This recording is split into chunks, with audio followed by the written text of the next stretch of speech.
What's going on, everybody? Welcome back to a Minecraft reaction video, and today we got a new one for y'all of the Minecraft 2B2T server. I've done a couple of these in the past. You guys have really enjoyed them, so we're going to react to some more because this server is one of the most interesting servers ever in the history of Minecraft, and it's the oldest server. So before we react, make sure you guys hit the subscribe button, drop a like in the video if you enjoy. We are 12 subs away, two away from 300. Help me get there. Thank you.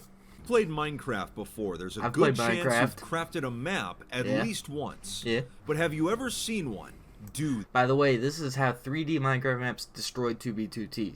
I have no idea what this could mean, so let's get into it. What you're looking at is not an illusion or a mod. It's a legitimate map. That's sick, Players bro. on the oldest anarchy server in Minecraft have found a way to make three-dimensional maps, and in the process have those look awesome. Weaponized them. What was supposed to be a fun novelty at first has ended up as one of the most catastrophic crash exploits in 2B2T's history. These maps have crashed the server multiple times over the past week, with the downtime often lasting hours. They've caused massive amounts of lag to everyone online, completely brought the queue server offline, and can even soft ban players from the server if they're in the same chunk as one.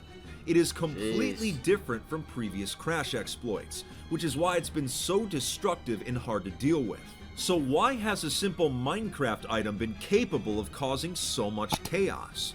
Today we'll be discussing how 3D Minecraft maps were weaponized on 2B2T, and the technical explanations behind the exploit. We'll even see these maps cause havoc in person on the actual server.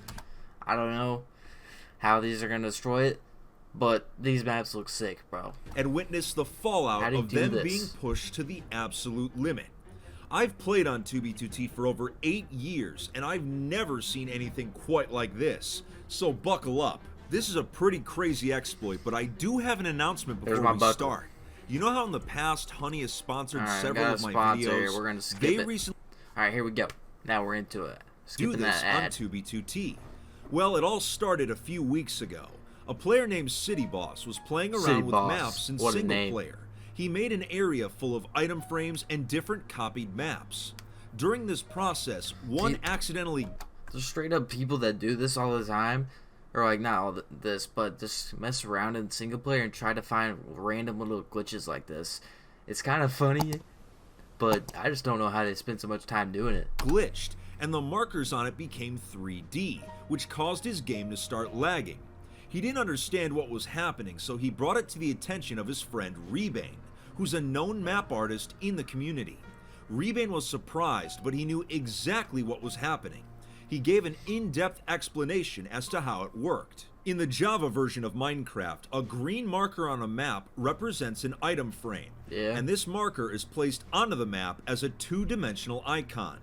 Normally, if two or more markers were in the same location, it would cause visual tearing, also known as Z-fighting. To get around this, Minecraft maps are programmed to put the icons slightly on top of each other to prevent this tearing from happening. So anytime you see a marker on a map, it's not actually touching it. Most of the time, this effect is not noticeable, but once thousands of markers start showing up, it becomes very clear that they are being stacked in a three-dimensional space. Once you get up to around 1,000 markers, the maps begin to require additional resources to render. This puts a strain on computers, causing FPS lag and other issues. If they were starting to lag at just 1,000 markers, what would happen at 10,000 or 100,000 or even higher? But how do you put more than one marker on there? I'm kind of confused on how they do that to get 10,000 of these. They hopped on a testing server to try it out, and their results were absolutely insane. Oh my gosh. They found a way to duplicate the map markers by going in and out of the nether. This allowed them to stack more markers without requiring additional item frames, so they could, in theory, stack the icons forever. But it turns out there was a hard limit.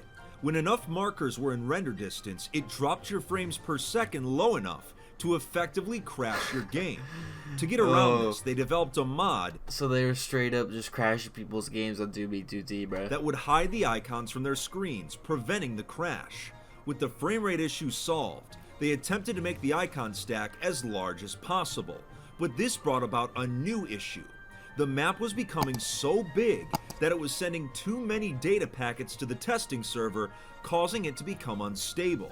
If multiple copies of the maps were placed in the same location, it completely crashed the server. The fact that this why were they trying to put like 100,000 on here anyway? exploit was capable of crashing someone's game, as well as the server they were on, made it especially dangerous, and both City and Rebane realized how powerful it would be on 2b2t. The maps did have some weaknesses though.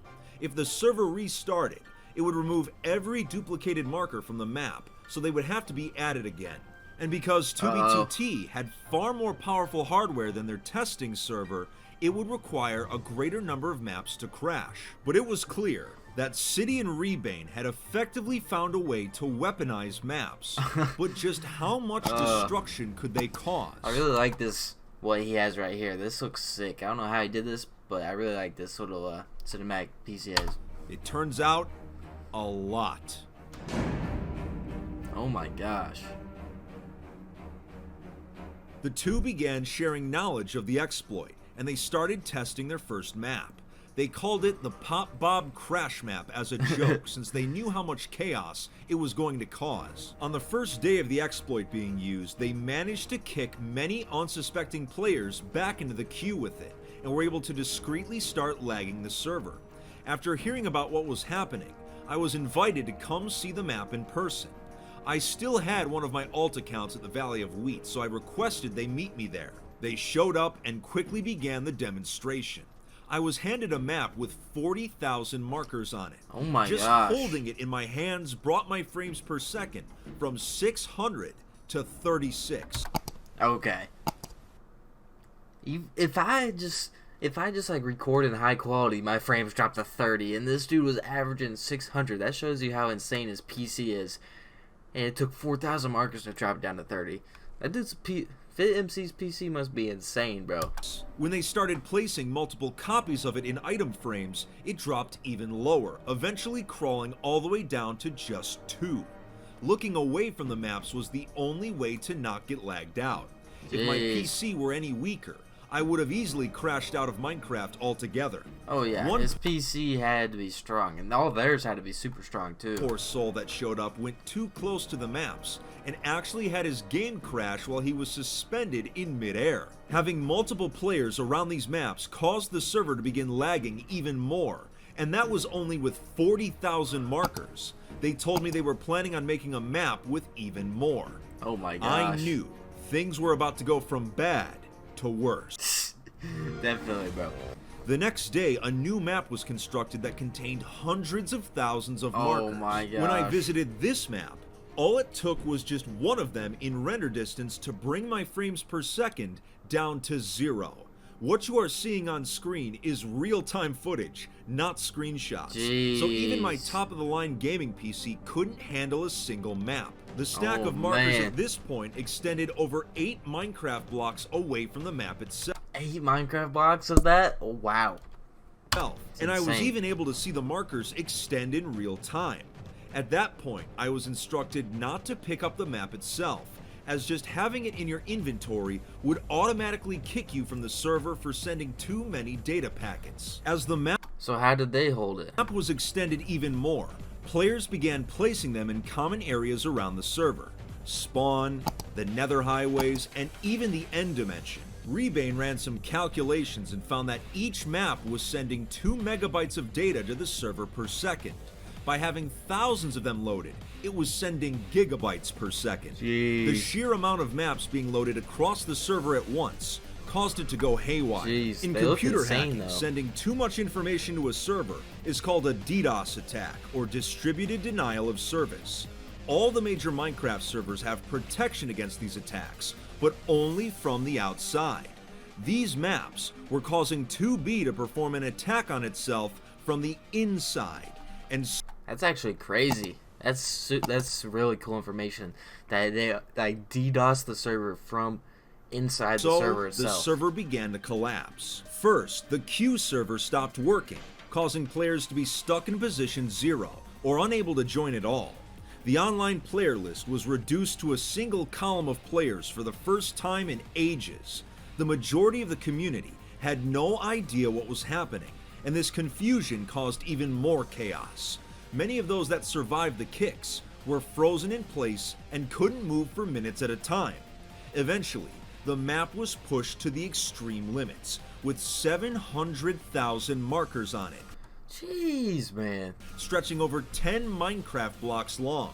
This single map was now more powerful than every previous crash and banning exploit in the server's history combined.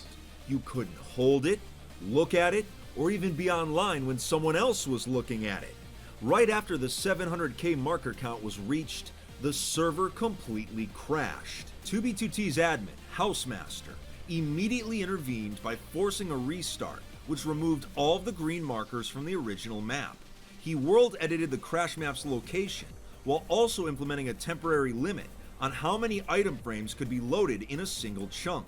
While 2b2t was safe again for now, the knowledge of how to perform the exploit began spreading, and was attempted on several other Anarchy servers as well. It's a common joke in the community that 2b2t players can find a way to weaponize anything that exists. It seems like it. 2b2t has had so many different random problems to where just random items. I don't know how people find this stuff out. It's actually insane how they find it out. Well, that's 2b2t, how 3D maps destroyed the server. And honestly, I did not expect that. That was pretty crazy. If you guys did enjoy, make sure you guys drop a like, drop a sub on the channel. I'm out. Peace.